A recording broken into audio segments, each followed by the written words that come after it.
प्रॉपर्टीच्या वादातून वृद्ध आजीचा नातवांकडून खून. सांगलीच्या खानापूर तालुक्यातील पारे येथील घटना. प्रॉपर्टीच्या वादातून नातवांनी स्वतःच्या वृद्ध आजीचा टॉवेलने गळा आवळून खून केल्याची खळबळजनक घटना खानापूर तालुक्यातील पारे येथे घडली आहे. सखुबाई संभाजी निकम वय वर्ष 80 असे मृत झालेल्या आजीचे नाव आहे. या प्रकरणी पोलिसांनी आजीच्या एका अल्पवयीन नातवासह दुसरा नातू आशिष सतीश निकम, सून सौ रेणुका सतीश निकम या तिघांना अटक केली आहे.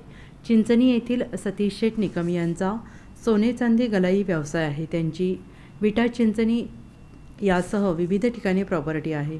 यातील अर्धा हिस्सा सतीश यांचे जावई कुणाल पाटील यांच्या नावावर करण्यासाठी त्यांची पारे येथील बहीण संगीता रामचंद्र साळुंखे यांनी भाऊ सतीश यांना सांगितले होते.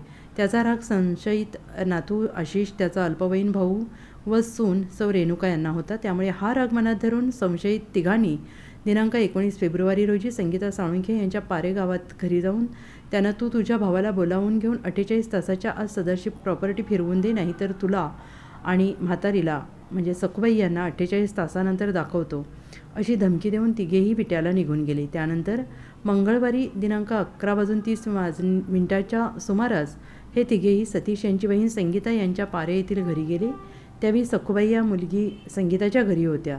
या तिघांनी पुन्हा त्या ठिकाणी वाद घालण्यास सुरुवात केली. त्यानंतर आजी सखुबाई यांना एका खोलीत नेऊन आतून दरवाजा बंद करून त्यांचा टॉवेलने गळा आवळून खून केला. त्यानंतरही तिघेही संशयित त्यांच्या विटा येथे घरी आले. या घटनेची माहिती मिळताच उपअधीक्षक विपुल पाटील, पोलीस निरीक्षक शरद मेमाने यांच्यासह पोलीस पथक घटनास्थळी दाखल झाले. त्यानंतर पंचनामा करून सखुबाई यांचा मृतदेह उत्तरीय तपासणीसाठी विटा ग्रामीण रुग्णालयात आणण्यात आला. या प्रकरणी विटा पोलिसांनी मयत सखुबाई यांचा अल्पवयीन नातवासह दुसरा नातू आशिष, सून रेणुका निकम या तिघांना रात्री उशिरा अटक केली.